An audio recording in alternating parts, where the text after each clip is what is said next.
খোদ পাকিস্তান যে নাকি সত্যি পারমাণবিক শক্তির অধিকারী, সেই পাকিস্তানও তো ভারতের সাথে সিন্ধু নদীর পানি বিষয় নিয়ে কিছু করতে পারছে না, দিচ্ছে না। দ্বিতীয়ত হলো যে আমরা যে এমন একটা ভাব নিয়ে আছি যে আমরা বুঝি ডোনাল্ড ট্রাম্প, মানে আমরা যাব কি যাব না, আমাদেরকে তো সমর্থ করো, আমাদেরকে নিয়ে যাও ইত্যাদি। তো এটা কেন করা হচ্ছে? তারেক রহমান সাহেবের উপকারের জন্য, বাংলাদেশের মঙ্গলের জন্য, নাকি কোনো পক্ষকে খুশি করার জন্য? আপনি তো জানেন যে একটি রাজনৈতিক দল বেশ কয়েকদিন ধরে বা কয়েক সপ্তাহ ধরে বলছে যে এই সরকার 6 মাসের মধ্যে পড়ে যাবে। 6 মাস। আবার কেউ কেউ বলছে যে টান দিলেই পড়ে যাবে। তো সেই টান দিয়ে ফেলে দেওয়ার প্রক্রিয়াটা এখন চলছে। সাংবাদিক এবং দ্য ব্লিটজ এর সম্পাদক সালাউদ্দিন শরীফ চৌধুরী। সালাউদ্দিন শরীফ চৌধুরী, আপনাকে স্বাগত জানাচ্ছি এবং প্রথমেই যে প্রশ্নটা করতে চাই, ভারত বাংলাদেশের মধ্যে যে কূটনৈতিক টানাপোড়েন, রাজনৈতিক টানাপোড়েন, সেই জায়গা থেকে আমরা দেখলাম যে আমাদের প্রধানমন্ত্রীর সফরকে কেন্দ্র করে বাংলাদেশের পক্ষ থেকে পররাষ্ট্র মন্ত্রণালয়ের অতিরিক্ত সচিব তিনি ঘোষণা দিলেন যে 3টি শর্তের কথা, যে এই 3টি শর্ত মেনে নিলে মোটামুটি অনুকূল পরিবেশ তৈরি হতে পারে। তো আপনার কি মনে হয় যে এই যে শর্ত দেয়াদি, এর মধ্য দিয়ে ভারত এই শর্তগুলো কতটুকু পালন করবে এবং আমাদের প্রধানমন্ত্রী সফরের মাধ্যমে যে একটা সম্পর্ক উন্নয়নের চেষ্টা করা হচ্ছিল সেটিও কতটা অগ্রগতি হবে? এবং 3টি শর্তের কথা নিশ্চয়ই আপনি জানেন। অনেক অনেক ধন্যবাদ। দুঃখজনক ভাবে আমাদের দেশের যে পররাষ্ট্র নীতি এই সরকারের আমলে, সেটা একদল বানরের হাতে চলে গেছে, যারা জানেই না পররাষ্ট্রনীতি কি। এর ফলে এরা যা ইচ্ছা তা করছে। এখন ধরে নিন, ওনারা যদি মনে করেন যে আমরা পাকিস্তান হয়ে গেছি, আমাদের পারমাণবিক বোমা আছে, তাহলে তো ব্যাখ্যাটা একরকম। কিন্তু খোদ পাকিস্তান যে নাকি সত্যি পারমাণবিক শক্তির অধিকারী, সেই পাকিস্তানও তো ভারতের সাথে সিন্ধু নদীর পানি বিষয় নিয়ে কিছু করতে পারছে না, দিচ্ছে না। দ্বিতীয়ত হলো যে আমরা যে এমন একটা ভাব নিয়ে আছি যে আমরা বুঝি ডোনাল্ড ট্রাম্প, মানে আমরা যাব কি যাব না, আমাদেরকে তো সমর্থ করো, আমাদেরকে নিয়ে যাও ইত্যাদি। তো এটা কেন করা হচ্ছে? তারেক রহমান সাহেবের উপকারের জন্য, বাংলাদেশের মঙ্গলের জন্য, নাকি কোনো পক্ষকে খুশি করার জন্য? আপনি তো জানেন যে একটি রাজনৈতিক দল বেশ কয়েকদিন ধরে বা কয়েক সপ্তাহ ধরে বলছে যে এই সরকার 6 মাসের মধ্যে পড়ে যাবে। 6 মাস। আবার কেউ কেউ বলছে যে টান দিলেই পড়ে যাবে। তো সেই টান দিয়ে ফেলে দেওয়ার প্রক্রিয়াটা এখন চলছে। কারণ যদি প্রধানমন্ত্রী ভারত সফরে না যান, আমরা তো পানি চুক্তি আর নবায়ন হবে না। কারণ গঙ্গা। চলতি মাসের 27 তারিখ থেকে নরেন্দ্র মোদী যে সফরসূচি, উনি আর দেখা করতে পারবেন না। 2027 সালের আগে আর কোনো শিডিউল খালি নেই আজ অব্দি, মানে এখন পর্যন্ত।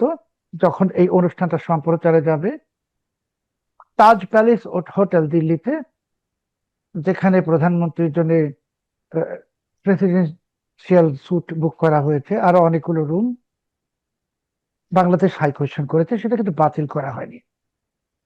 ধরুন যদি কালকে সফর বাতিল হয়ে যেত, তাহলে তো আজকে সকালে হোটেলের বুকিং ক্যান্সেল হয়ে যাওয়ার কথা। হুম, হুম। তাহলে ওনারা প্রতীক্ষায় আছেন, ওনারা আসলে যেতে চাচ্ছেন। ওনারাও জানেন যেতে হবে। কেন যেতে হবে? যে প্রথমত তো গঙ্গার পানি চুক্তি নবায়নের জন্য যেতে হবে। তারপরে ধরুন আমাদের তো জ্বালানি লাগছে ডিজেল, সেটা তো আর পাকিস্তান দিতে পারবে না, আমেরিকাও না, ভারত থেকে নিতে হবে। তো ধরুন ভারত দিল না, তাদেরও তো নিজস্ব চাহিদা আছে, দিল না। না দিলে তো আপনি জোর করতে পারবেন না। ভারতও দিতে বাধ্য না, দিল না। বা আপনি যে নেপাল থেকে বিদ্যুৎ আনবেন ভারতের মাটি ব্যবহার করে, সেটাও অনুমতি দিবে না। এবং আপনার তো একটা সমস্যা, যেটা বড় সমস্যা, যে দেখুন আমরা শুনছি গল্প, চীন বিনিয়োগ করবে বাংলাদেশে, সেটা কিন্তু ইনফ্রাস্ট্রাকচারে। বিনিয়োগের প্রথম শর্ত হলো বিদ্যুৎ এবং গ্যাসের সরবরাহ নিশ্চিত করতে হবে। কারখানা করতে গেলে যে কোনো কেউ, তো বিদ্যুৎ তো নাই। গ্রামে তো এখন 20 ঘন্টা 22 ঘন্টা বিদ্যুৎ থাকে না। আপনার গ্রামেও একই অবস্থা, আমার গ্রামেও একই অবস্থা। আর শহরে তো আমরা যে যেই এলাকাতেই থাকি, একাধিকবার অনেকবার লোডশেডিং হচ্ছে। এই পরিস্থিতিতে বিনিয়োগ দিবে চীন, কিন্তু তো বিদ্যুৎ জ্বালানির গ্যাসের সরবরাহ নিশ্চিত করতে হবে। সেটা তো সরকারের লোকজনেরাই বলছেন যে 2 বছরের আগে এই সমস্যা স্বাভাবিক হবে না। তার মানে চীনের বিনিয়োগ আসবে না, এশীয় উন্নয়ন ব্যাংক বা বিশ্ব ব্যাংকে টাকা আসবে না, কিছুই আসবে না। একটা পথ ছিল, আপনার মনে আছে, যে বিএনপি সরকার যখন 91 সালে সরকার গঠন করে বেগম খালেদা জিয়ার আমলে, তখন ভারত এক্সিম ক্রেডিট দিয়েছিল বাংলাদেশকে, ঋণ দিয়েছিল। তো সেই 1991 ভারত আর 2026 ভারত তো এক না। এখন তাদের টাকা দেওয়ার মতো অনেক সক্ষমতা আছে। ইচ্ছা করলে ভারত বিনিয়োগ করতে পারে। বাংলাদেশ ভারতের একটি ছোট কিন্তু রাজ্যের সমান। ভারতের যে রেকর্ড ঋণ দেওয়ার ক্ষেত্রে, তারা সহজে ঋণ ছাড় দেয় না এবং দেওয়ার পরিমাণও অনেক কম। আমাদের স্বাধীনতার পর থেকে ভারত যে পরিমাণ প্রতিশ্রুতি দিয়েছে, সেই পরিমাণ মানে প্রতিশ্রুতি রক্ষা করেছে খুবই কম, এবং ঋণ ছাড় দেওয়ার আহ হারটিও খুবই খুবই কম। আপনার এই কথাটার সাথে আমি সম্পূর্ণ একমত হয়ে বলছি, যে এই যে আমরা বললাম যে ভারত তো ছাড় দেয় না, ভারত তো দিতে চায় না, এই দিতে না দেওয়ার কারণেই 24 সালের যে পরিস্থিতির সৃষ্টি হয়েছে, ভারত বিরোধিতা উস্কে উঠেছে, পাকিস্তান ঢুকে গেছে বাংলাদেশে, ইনফ্লুয়েন্স, পাকিস্তানের প্রভাব। তো ভারত তো এখান থেকে একটা শিক্ষা গ্রহণ করেছে, যে এরপরে বাংলাদেশে সুযোগ পেলে তারা তো একটি নজির স্থাপন করতে চাইবে। যেমন এ, আমরা শুনেছিলাম 26 লাখ ভারতীয় বাংলাদেশে আছে, এখন তো এটা নাই। শেখ হাসিনা ভারতের কাছে দেশ বিক্রি করে দিয়েছে, এটাও মিথ্যা প্রমাণিত। এবার ভারত বিনিয়োগ করবে নিজেদের লোকসান করে হলে, লোকসান ঠিক না, মানে নিজেদের অন্যখানে বাজেট কাটছাট করে হলো বাংলাদেশে করবে, নিজেদের ইমেজ পুনরুদ্ধারের জন্য। তারা বুঝে গেছে যে জি। বাংলাদেশের মানুষের মধ্যে একটি ভারত বিরোধিতা চরমে উঠে গেছে। দ্বিতীয়ত হলো, দেখুন আমি যে শুরুতে বললাম যে একদল বানরের হাতে পররাষ্ট্রনীতি চলে গেছে, যে আপনি প্রধানমন্ত্রী। কেমন মন্তব্য করছেন, মানে আহ বর্তমান বিএনপি সরকারের পররাষ্ট্রনীতি নির্ধারণের ক্ষেত্রে যারা রয়েছেন, যারা নির্ধারক রয়েছেন, কেন তাদেরকে বানরের সাথে তুলনা করছেন? পররাষ্ট্র নীতি যারা নির্ধারণ করবেন তাদেরকে কূটনীতি বা পররাষ্ট্রনীতির একটা অভিজ্ঞতা লাগবে। যে কোনো ক্ষেত্রেই অভিজ্ঞতা লাগে, সাংবাদিকতাও লাগে। খলিলুর রহমান তো একজন কেরানি, ও কি অভিজ্ঞতা! আর বাকি যেগুলো আছে সবগুলো তো গোপাল ভাট, অভিজ্ঞতা তো নাই, 1 নম্বর। 2 নম্বর, অভিজ্ঞতা ছাড়াও করা যায় যদি আন্তরিকতা থাকে। আমি তো নিশ্চিত ভাবেই বলছি এখন, যে খলিলুর রহমান সাহেব এবং বিএনপির বিরোধী চক্র, সেখানে ইউনুস যুক্ত আছে, সবাই মিলে বিএনপি কে ফেলে দেওয়ার যে ষড়যন্ত্রটা, সেটাকে এগিয়ে নিয়ে যাচ্ছে দ্রুত গতিতে। একটা উদাহরণ দিচ্ছি, সৌদি পররাষ্ট্র উপমন্ত্রী যে বাংলাদেশে আসলেন এই কয়েকদিন আগে, আপনিও জানেন। তো সেই পররাষ্ট্রমন্ত্রী ওয়ালিদ আল খেরেজি যখন আসলেন, আমাদেরকে বলা হলো বাঙালি জাতিকে সৌদি আরবের লোক নিবে, জনশক্তি রপ্তানির সুযোগ উন্মোচিত হয়েছে। আসলে বাস্তবে কি, এই খলিলুর রহমান সাহেব ইউনুসকে দিয়ে 69,000 রোহিঙ্গাকে পাসপোর্ট ইস্যু করিয়েছেন। আরো 3.5 থেকে 4.5 লাখ রোহিঙ্গা সৌদি আরবে আছে, এদেরকে পাসপোর্ট দিতে হবে। এটা দাবি করতেই সৌদি পররাষ্ট্রমন্ত্রী এসেছিলেন। তার মানে 4.5 লাখ পাসপোর্ট যদি দেন বাংলাদেশি, রোহিঙ্গারা বাংলাদেশি হলো, কিন্তু এটা তো আসলে জনশক্তি রপ্তানির সুযোগ নয়। আমার দেশের মানুষকে বঞ্চিত করে রোহিঙ্গাদেরকে পাসপোর্ট দিয়ে দিবা।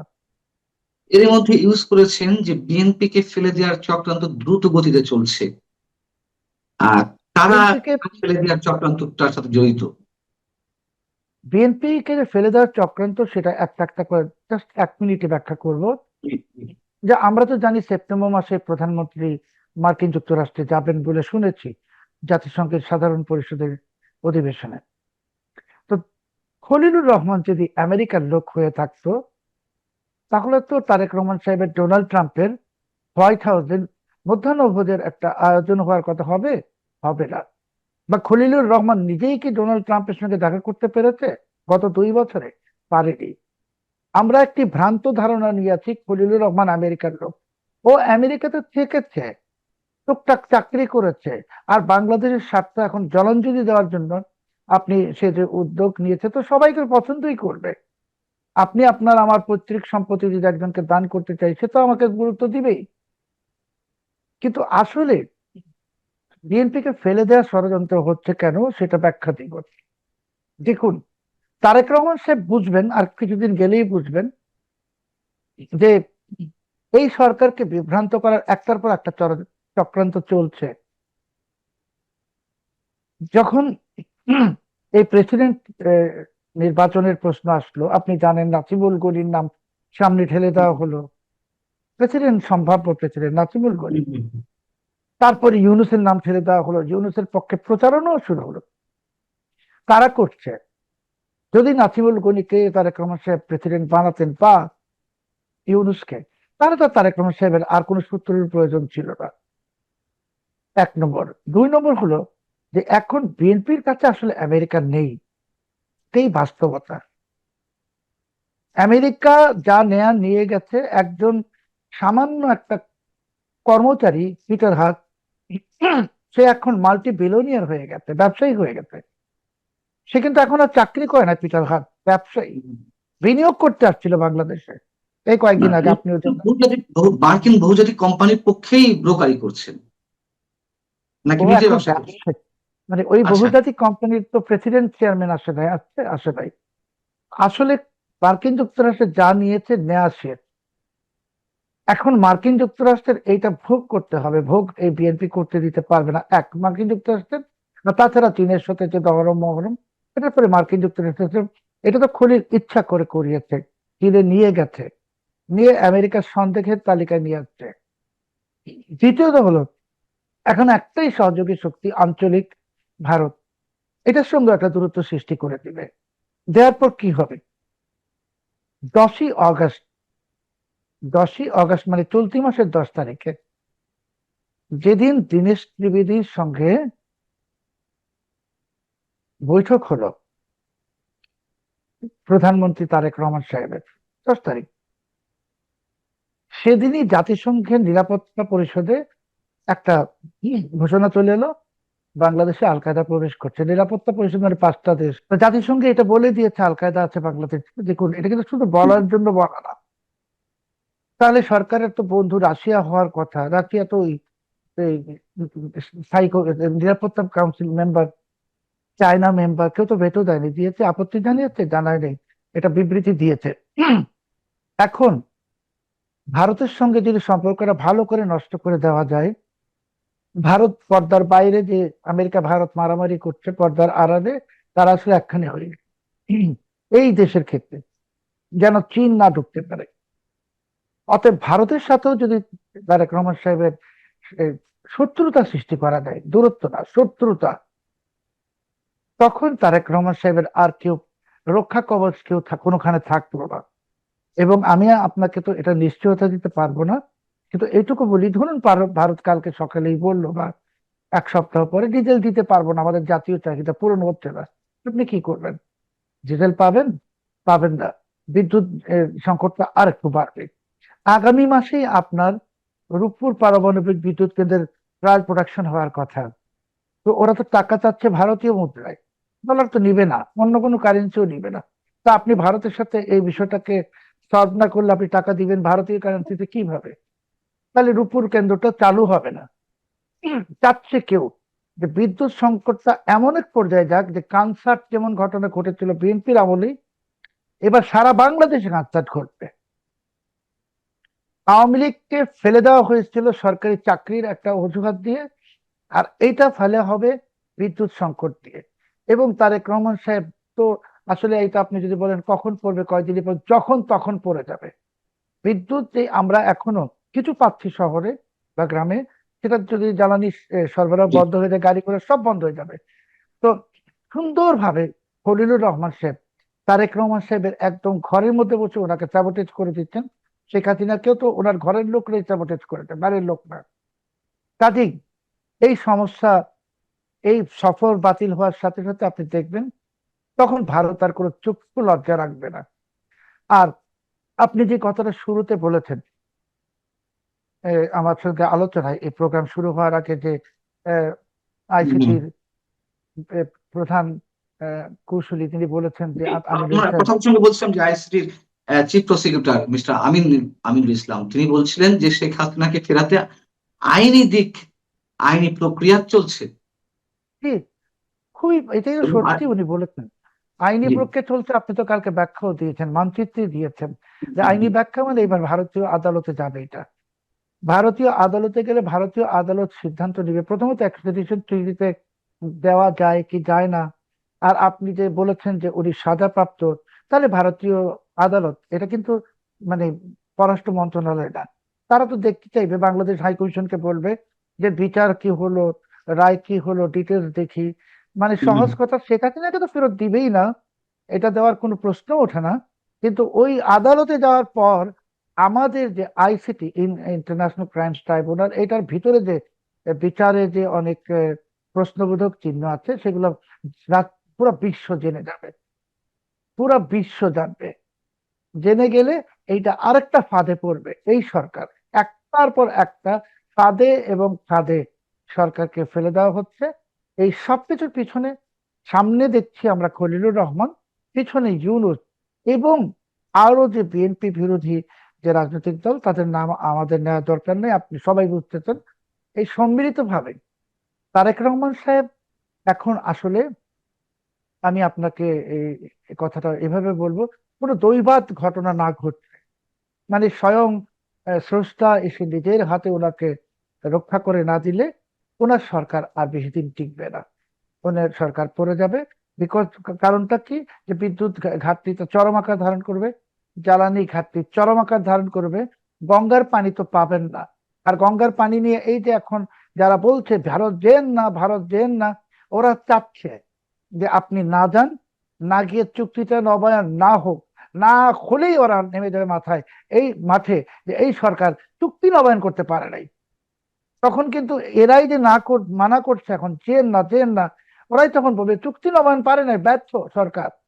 দেখবেন সামনে চলে আসছে। এবং খুবই নিকটবর্তী সেই সময়টা, তারেক রহমান সাহেবকে যদি স্বয়ং স্রষ্টা নিজের হাতে রক্ষা না করেন, ওনার যে সাথে লোকজন আছে, এরাই ওনার সরকারকে খুব দ্রুত, অতি দ্রুত ফেলে দিবে।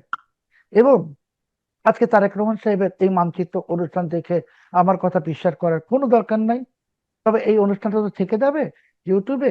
উনি যখন পড়ে যাবেন, ওনার যখন পতন হবে, তখন উনি ওই অনুষ্ঠানটা দেখবেন আর বুঝবেন যে আমরা সত্যি কথা বলেছিলাম। আমরা সত্যি কথা বলেছিলাম যে এই খলিল তারেক রহমানকে একটার পর একটা ফাঁসিয়ে দিচ্ছে। আমেরিকার সাথে সম্পর্ক নিয়ে গেছে চীনে, জানে চীন কিচ্ছু দিবে না, কিন্তু সম্পর্কটা খারাপ করে দিচ্ছে। এখন এই সরকারের আর কোনো পথ নাই।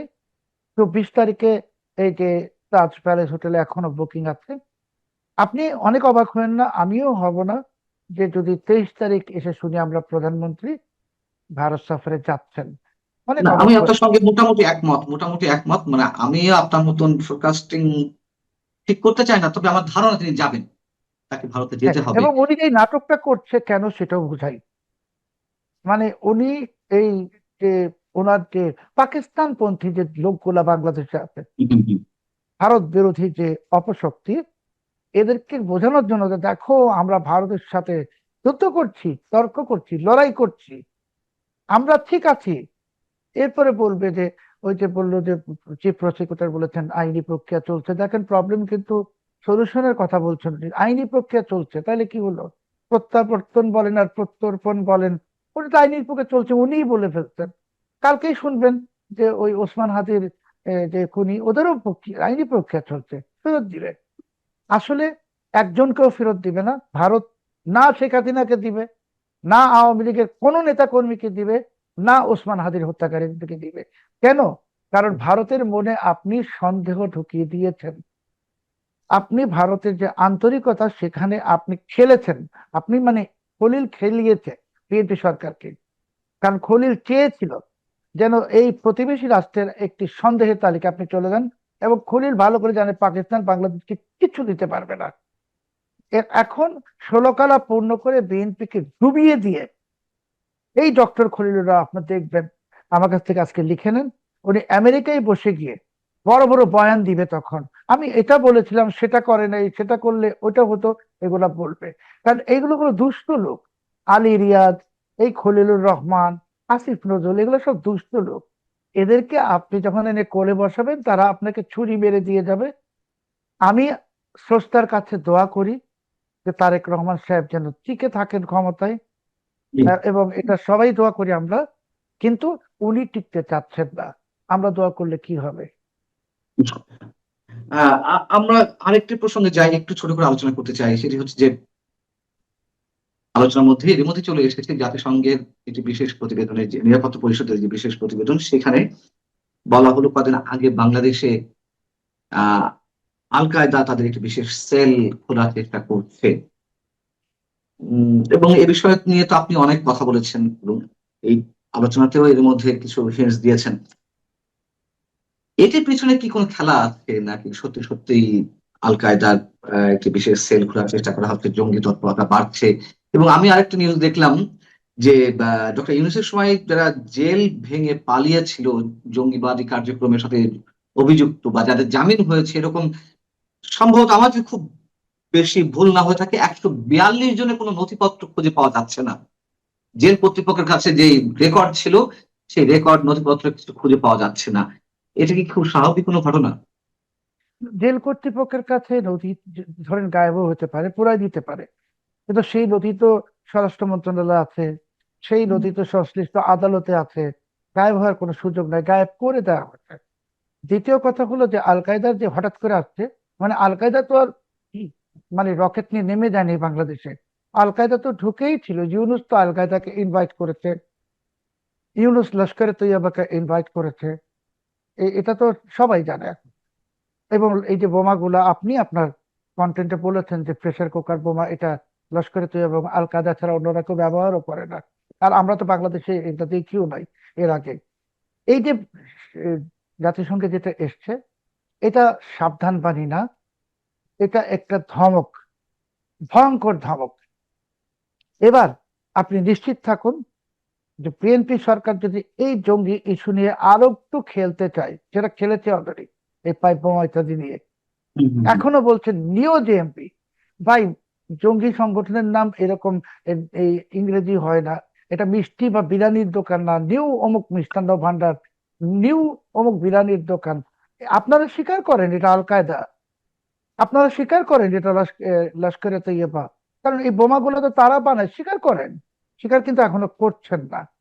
না করার ফলে আপনি গ্যারান্টিড থাকেন যে এই বিএনপি সরকারের উপরে, বিএনপি সরকার মানে সবার উপরে জাতিসংঘ, মার্কিন যুক্তরাষ্ট্র, ইউরোপীয় ইউনিয়ন, সবার পক্ষ থেকে একটার পর একটা নিষেধাজ্ঞা আসবে।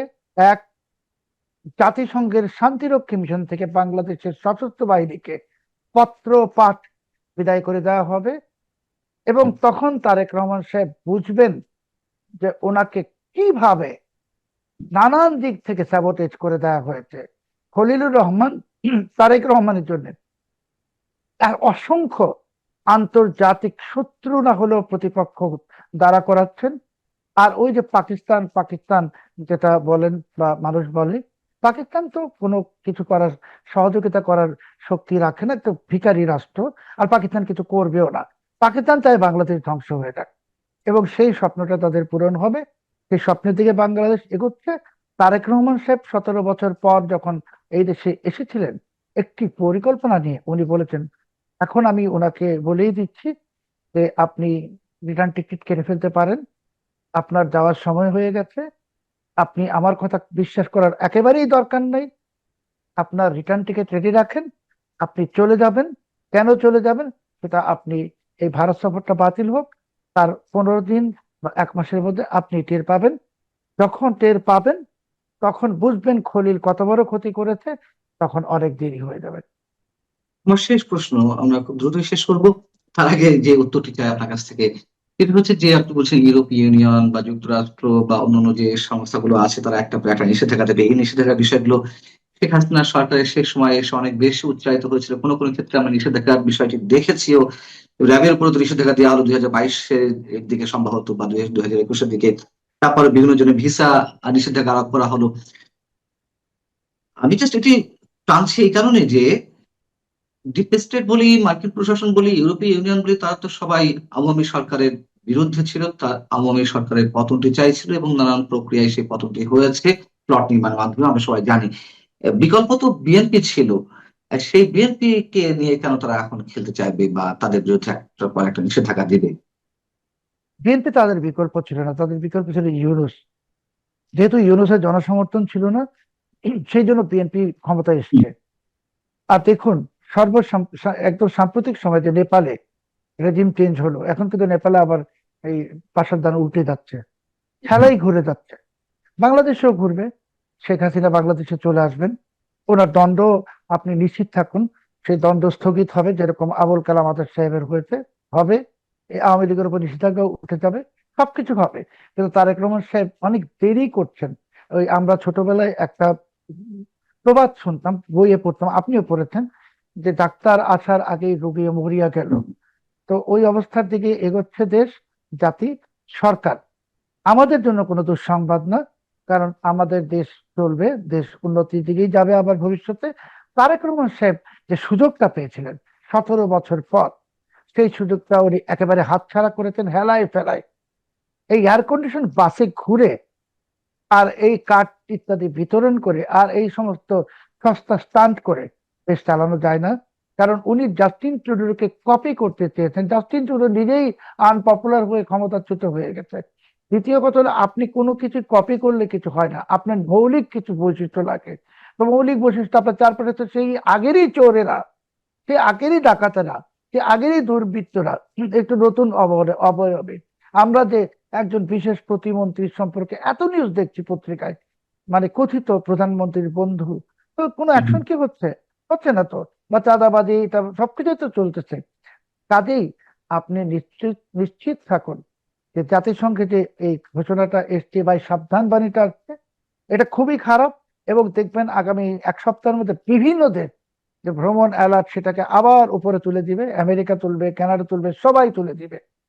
এবং তারপর সরকারের পিলে চমকে দিয়ে, ঠিক যেমন 2005 সালে অপ্রত্যাশিত বোমা হামলা হয়েছিল, সিরিজ বোমা হামলা সারা দেশে, সেই রকম একটা কিছু ঘটে যাবে। এবং যখন ঘটে যাবে, সেটা যদি আমাদের দেশে ঘটে তাও ভালো, আমরা সহ্য করব। কিন্তু যদি প্রতিবেশী কোনো রাষ্ট্রে ঘটে, বাংলাদেশের মাটি ব্যবহার করে, তখন আমাদের যে কি অবস্থা হবে, এটা এখন আমি কল্পনাও করতে চাচ্ছি না।